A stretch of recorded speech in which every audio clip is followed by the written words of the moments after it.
명절인 설 오늘 당일이죠. 우리 옆에 있는 성도님들과 인사하시겠습니까? 새해 복 많이 받으세요. 인사하시겠습니다. 새해 복 많이 받으세요. 네, 감사합니다. 설 명절을 맞이하여 우리 사랑하는 성북중앙 가족 모든 성도님들, 사랑하는 가족분들과 또 친지분들과 더 행복한 명절 되시기를 축복합니다. 아멘. 여러분에게 고향은 어떤 곳입니까? 명절마다 많은 분들은 고향을 찾아갑니다. 사랑하는 가족, 그토록 그리워하는 부모님과 또 친지분들과 형제분들을 만날 수 있는 그런 고향이 있어서 우리는 참 행복합니다. 우리가 고향을 가서 만나는 많은 분들 중에 특별히 우리가 고향을 가는 중요한 이유가 있다면 무엇보다도 내 사랑하는 부모님 계셔서 아닐까 생각합니다. 부모님의 따뜻한 사랑 때문 아니겠습니까? 고향에 대한 시가 대표적인 시가 있더라고요. 정지용 시인의 향수입니다. 아마 성도님들도 다 잘 아실 겁니다. 이동원 박인수 교수가 부른 듀엣곡으로 부른 노래로 아마 잘 아실 거예요. 향수 서두에 보면 이런 내용이 있죠. 넓은 벌 동쪽 끝으로 옛 이야기 지줄대는 실개천이 휘돌아 나가고 얼룩배기 항소가 해설피 금빛 게으른 울음을 우는 곳, 그곳이 차마 꿈엔 될 이젤이야. 질하루에 제가 식어지면 빈 밭에 밤바람 소리 말을 달리고 엷은 졸음에 겨운 늙으신 아버지가 집베개를 돋아 고이시고 곧 그곳이 차마 꿈엔 들 이즈리요.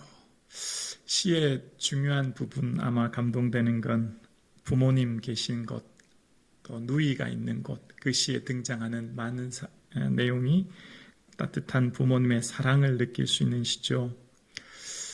성경에서 말하는 고향을 한번 생각해 보려고 합니다. 성경에서 말하는 고향은 두 가지로 정의할 수 있는데요. 일반적으로 오늘 본문에 나온 15절에 보면 그들이 나온 바 본향을 생각하였다라면, 여기 나오는 본향은 원어로 고향, 또 조국 이런 의미가 있거든요. 내가 태어난 환경적, 장소적 의미입니다. 그러니까 그 고향은 아마 저마다 다 다르죠. 부모님이 다르며 지역과 국가가 다 다를 수 있습니다.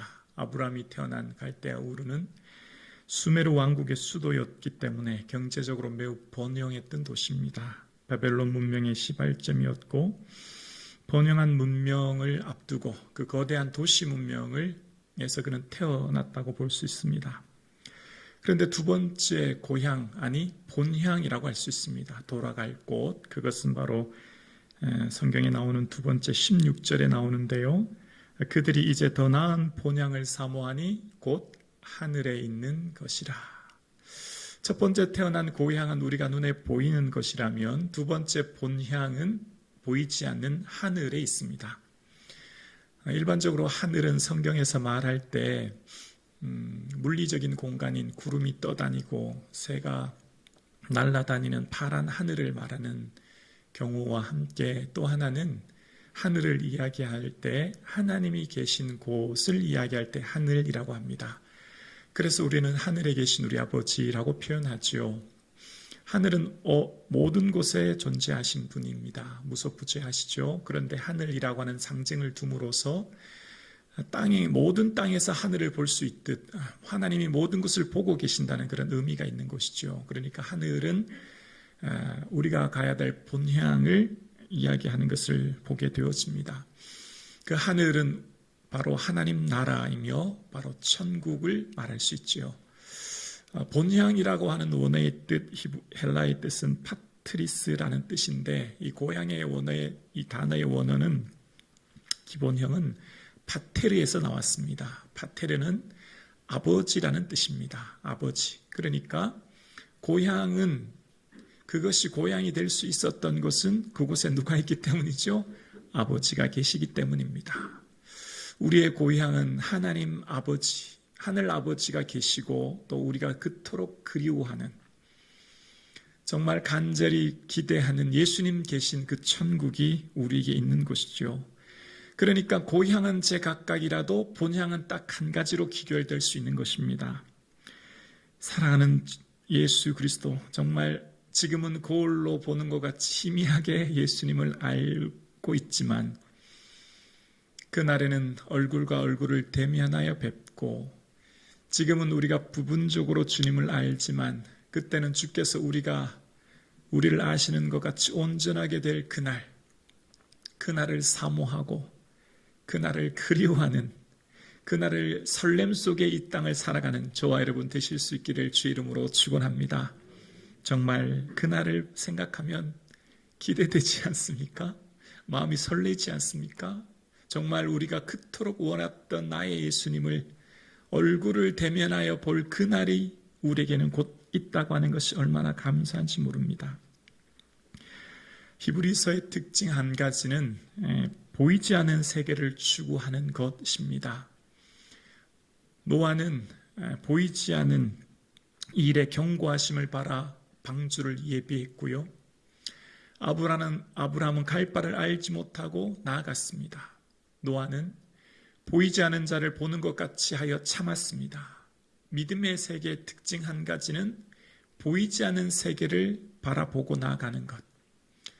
믿음으로 행하고 보는 것으로 행하지 않은 삶, 그것이 바로 믿음의 사람들의 특징이었습니다. 그러니까 하늘에 있는 본향, 보이지 않는 저 하나님 나라를 사모하고 나아갔던 아브라함처럼 오늘 사랑하는 성도님, 저와 여러분의 삶에도 우리의 삶에 영원한 본향을 사모하는 이 명절 되어질 수 있기를 주님의 이름으로 축복합니다. 본향에 준비된 게 뭘까요? 정말 그토록 원했던 본향에 준비되고 예비된 것이 있습니다. 16절에 보면 그들이 이제 더 나은 본향을 사모하니 곧 하늘에 있는 것이라. 이러므로 하나님이 그들의 하나님이라 일컬음을 받으심을 부끄러워하지 아니하시고 그들을 위하여 한 성을 예비하셨으니. 한 성을 예비하셨대요. 하나님께서 예비하신 우리의 본향에는, 그 하나님 나라에는 하나님께서 예비하신 한 성이 있다라고 말씀하십니다. 오늘 본문을 곰곰이 묵상하면 하나님이 왜 그 한 성을 예비하셨는지 알게 되는데요. 그것은 바로 아브라함이 바랬기 때문이에요. 10절에 보면 아브라함이 갈 바를 알지 못하고 나갔던 이유에 대해서 이렇게 말해요. 왜 그는 갈 바를 알지 못하고 나갔냐? 그 이유는 바로 이는 그가 하나님이 계획하시고 지으실 터가 있는 성을 바랐음이라 라고 이야기합니다. 아브라함은 그 찬란한 도시국가 문명의 모든 곳을 버려두고 하나님 말씀 따라 떠났고요. 그 말씀 따라 떠난 이유는 하나님께서 계획하신, 여기 계획이라고 하는 것에서 영어의 단어 기술이라는 단어가 나왔거든요.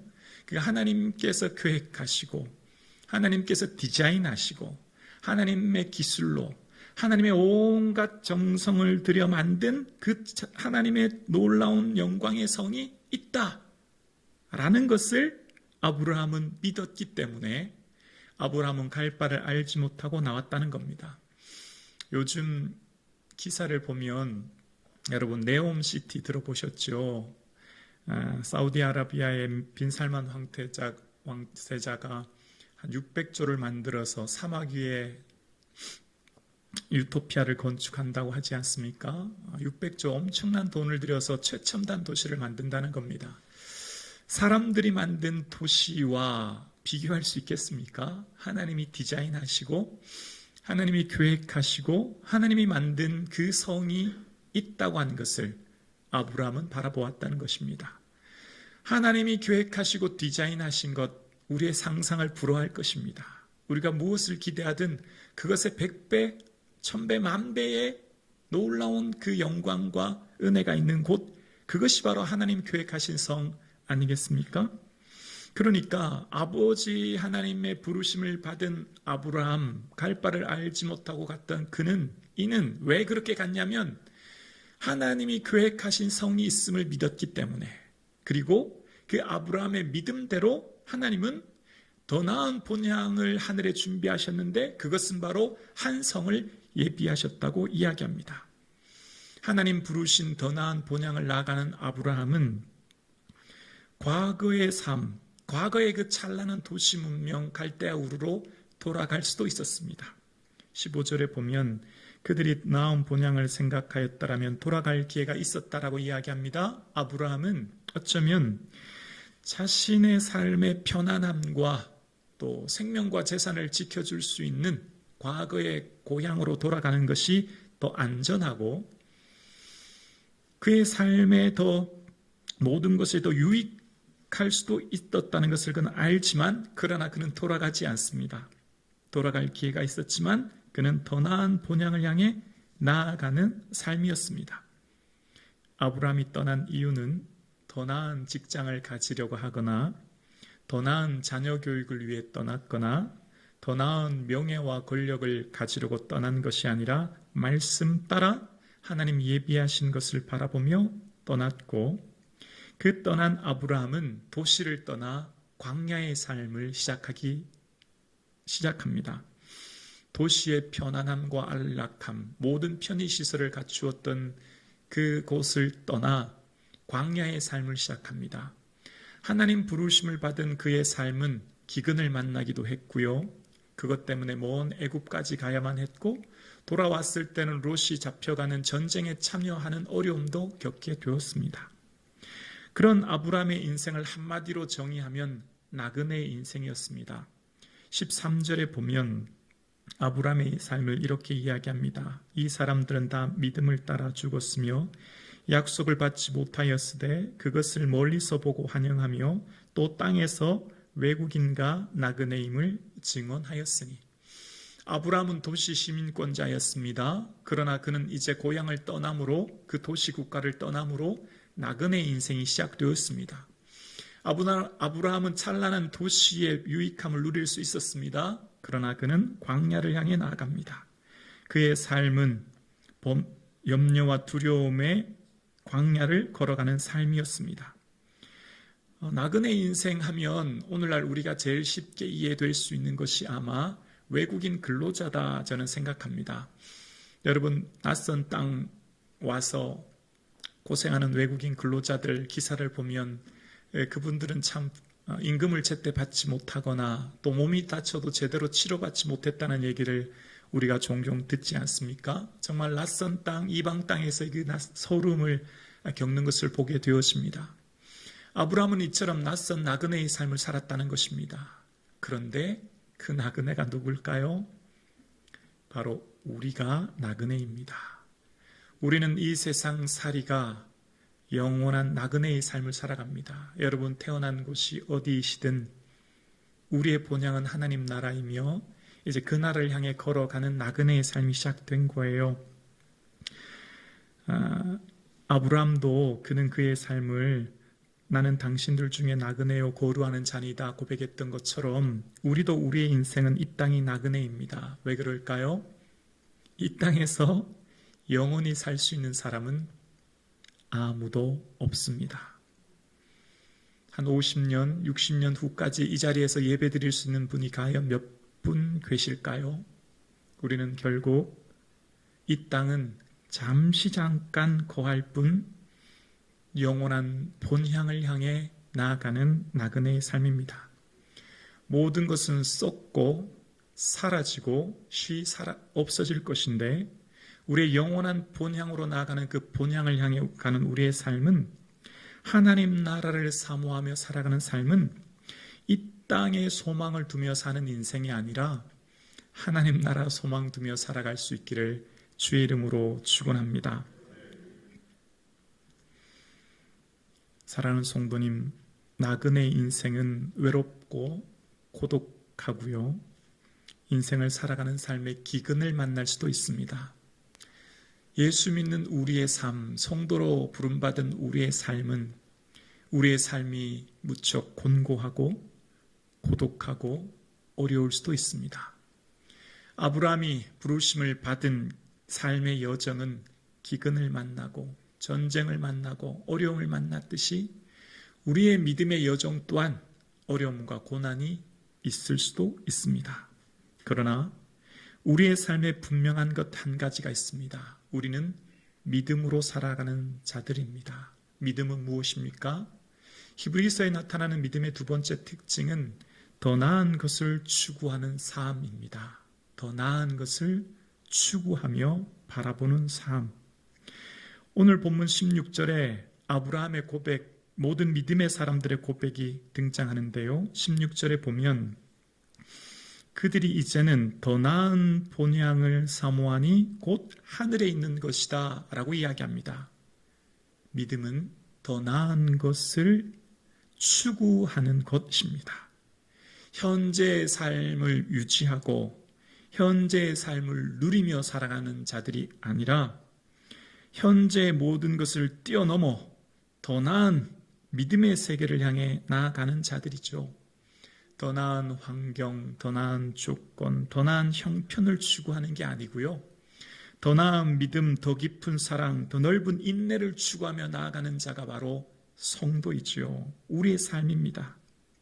그래서 히브리서 기자의 믿음의 정의에 대해서 마지막 40절에 보면 더 좋은 것을 예비하셨다라고 말씀하고 있어요.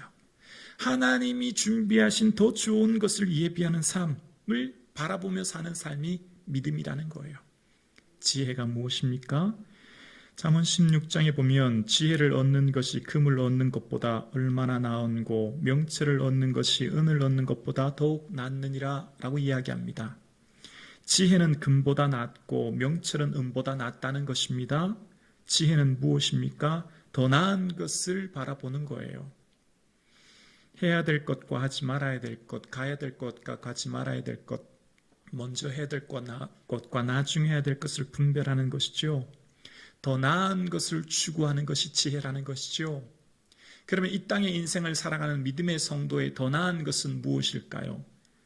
더 나은 것을 추구하는 삶은 바로 예배의 삶을 사는 것인 줄로 믿습니다. 아브라함의 특징을 한마디로 정의하자면 그는 예배의 삶을 살았습니다. 창세기를 통하여 아브라함의 인생을 살펴보면 아브라함은 늘 하나님 말씀하신 그 말씀 따라 순종했고 그토록 원했던 가나안 땅에 도착하자마자 그는 제일 먼저 제단을 쌓습니다. 하나님을 예배합니다. 꼭 기억하셔야 합니다. 믿음의 성도의 특징은 성을 쌓는 사람이 아니라 단을 쌓는 사람입니다. 선을 쌓는 것이 훨씬 유익합니다. 아브라함에게 318명이나 되는 집에서 길리운 용사가 있다고 합니다. 그러면 그 안에 있는 종들과 함께 온 식구와 함께 하면 수백 명의 사람들이 충분히 성을 쌓을 수도 있습니다. 성을 쌓는 것이 현재 내 삶에 더 유익하죠. 왜냐하면 적들로부터 외부 세력으로부터 내 재산과 사랑하는 가족들 생명을 지킬 수 있기 때문입니다. 그런데 아브라함은 가는 곳곳마다 성을 쌓은 적은 단 한 번도 없습니다. 가는 곳곳마다 그는 단을 쌓습니다. 제단을 쌓습니다. 사람이 마음으로 자기 길을 계획할지라도 걸음을 인도하시는 분은 하나님이신 것을, 내 인생을 내가 경영하고 내가 세우고 나아가도 의미 없다는 것을, 여호와께서 집을 세우지 아니하시면 세우는 자의 수고가 헛되며 여호와께서 성을 지키지 아니하시면 파수꾼의 깨어있음이 헛된 것을 누구보다도 아브라함은 잘 알고 있었기 때문입니다. 여러분, 새해가 되었습니다. 여러분은 지금 성을 쌓고 계십니까? 아니면 단을 쌓고 계십니까? 내 힘으로 내 노력하여 애쓰고 힘쓰는 성, 그 찬란한 도시 문명, 아브라함은 그 어느 한 번도 소돔과 고모라 성을 부러워한 적이 없습니다. 만약 그랬다면 그는 롯과의 선택지를 나눌 때 그가 먼저 소돔과 고모라를 선택했겠지요. 그러나 아브라함은 단 한 번도 찬란한 도시 문명의 성을 부러워한 적이 없고 그는 오직 제단사와 하나님과의 사귐과 만남에만 애를 썼습니다. 그가 갔던 그 어떤 곳도 오직 예배의 삶을 살았던 아브라함을 보게 되어집니다. 사랑하는 성도님, 새해가 되었습니다. 우리에게는 두 번의 새해가 있죠. 양력설과 음력설이요. 얼마나 좋은지 모르겠습니다. 새로운 결단을 다시 한번 할 수 있는 기회를 우리에게 주신 것 같아요. 성경에 나오는 새해가 등장하는데요. 그것은 노아가 601세대 된 첫 달 초하루입니다. 인류를 물로 심판하고 모든 것들을 다 심판하신 이후에 살아남은 유일한 노아의 8 식구와 또 동물들이 있는데요. 601세대 된 첫 달 초하루, 새해 첫 해가 되는 첫 시간, 노아는 무엇했습니까? 제단을 쌓았습니다.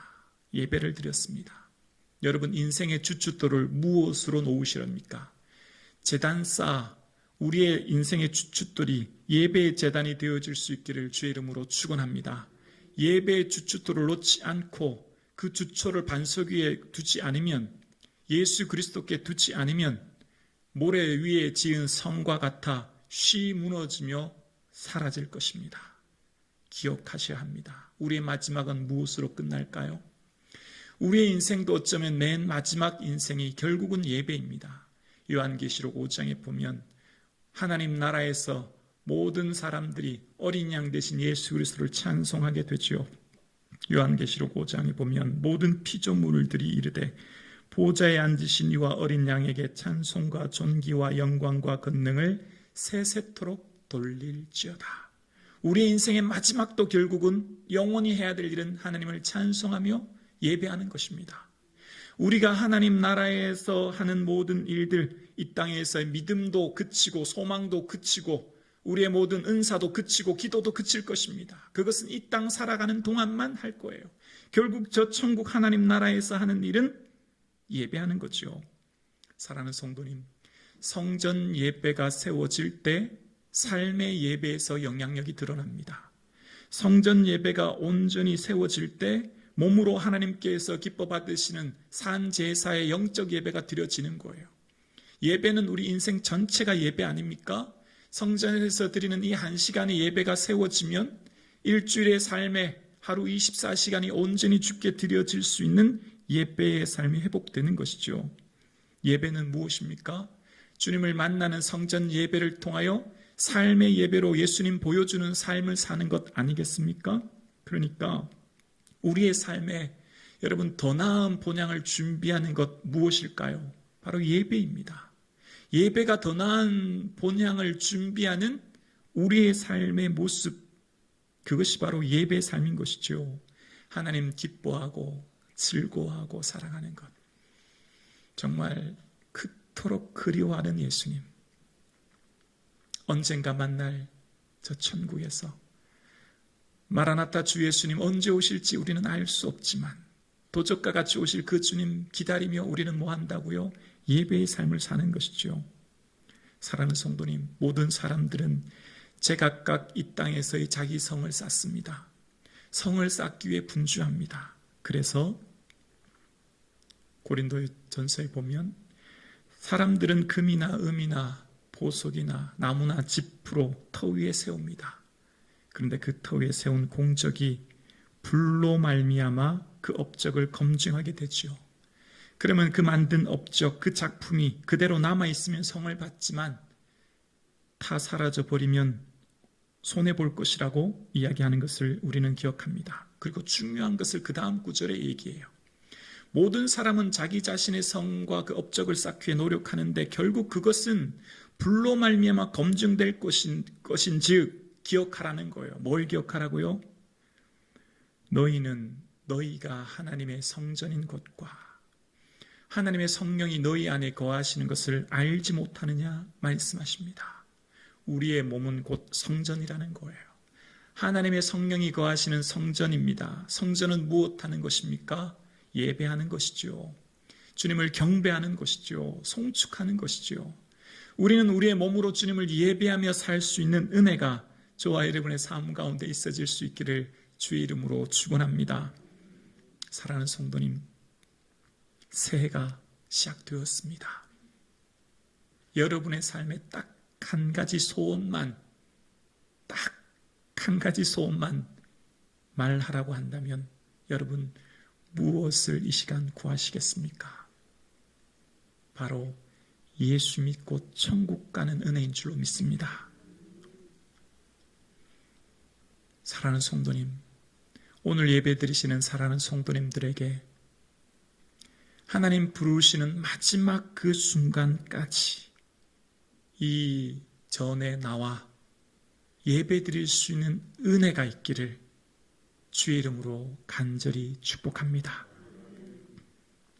하나님 부르시는 그 마지막 순간, 이 성전에 나와 새벽 예배 드릴 수 있는 축복이 저와 여러분의 삶 가운데 있어질 수 있기를 주의 이름으로 축원합니다.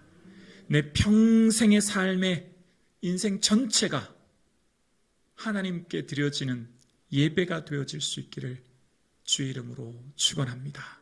기도드리겠습니다.